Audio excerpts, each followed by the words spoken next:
Welcome class to Kitchen 101, where we teach you how to think like a chef. How to cook, not what to cook, giving you the knowledge and comfort you need to create and modify recipes to fit your chosen way of eating and lifestyle. Today we're going to talk about the history of chili.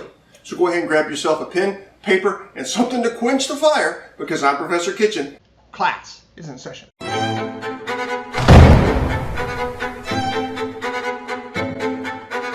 Before we start, if you like this class, please give us a thumbs up. If you want to see more like this, click the subscribe and the bell buttons to get notified every time I release a new class. I will have links to the website that I use as sources in the description box below. Be sure to go and check them out for more information.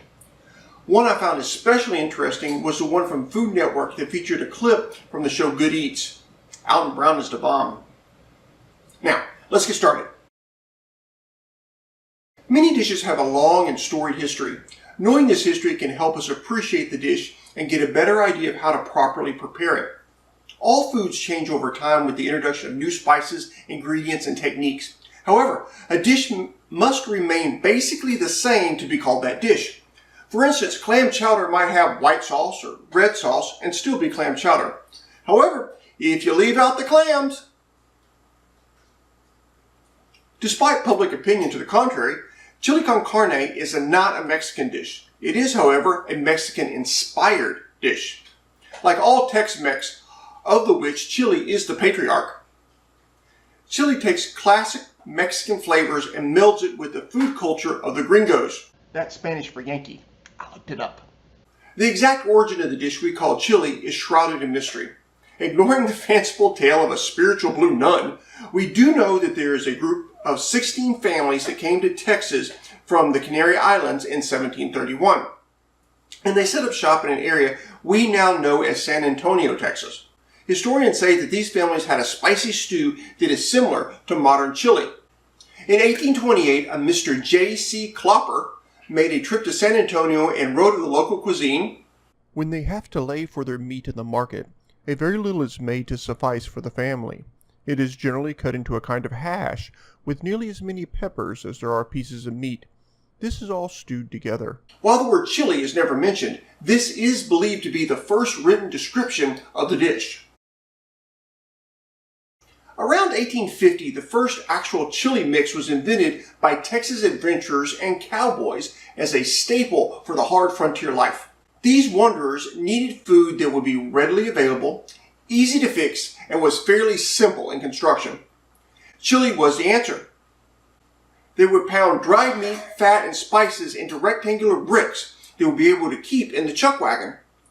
When it came time to cook, a brick would be dropped into boiling water to rehydrate. Imagine that. The TV dinner was invented before the TV. In the Texas prison system of the mid to late 1800s, good food was at a premium. Often given only the worst cuts of meat filled with gristle, the inmates made the best of what they had, chopping the meat fine and simmering it a long time with herbs and spices was the best way to make it edible. During this time, the inhabitants of the Texas penal system often rated prisons by the quality of their chili. In fact, many freed inmates often lamented that the only thing they missed from their time behind bars was the chili. Some even wrote the prisons to try and get the recipe so that they could make it on the outside. Can you imagine that conversation? Honey, your chili is good, but nothing like old Mad Dog Jones used to make while I was in jail. Sure, he was a murderer and a rapist, but boy could he cook a bowl of red. Anyway, one of the most interesting stories I found was of the chili queens of the late 1800s and early 1900s in San Antonio. An account was published in the July 27th issue of Frontier Times by one Frank H. Bushnick, which read, "The chili stand and chili queens are particularities, or unique institutions, of the Alamo City. They started way back there when the Spanish army camped on the plaza. They were started to feed the soldiers. Every class of people in every station of life patronized them in the old days. Some were attracted by the novelty of it, some by the cheapness. A big plate of chili and beans with a tortilla on the side cost a dime.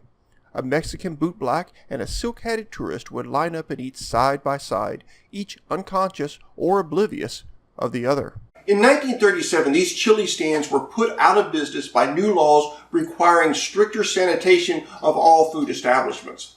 It seems that the poorly washed dishes and abundance of flies was causing some concern to public officials. Imagine that. The Chili Queens disappeared nearly overnight.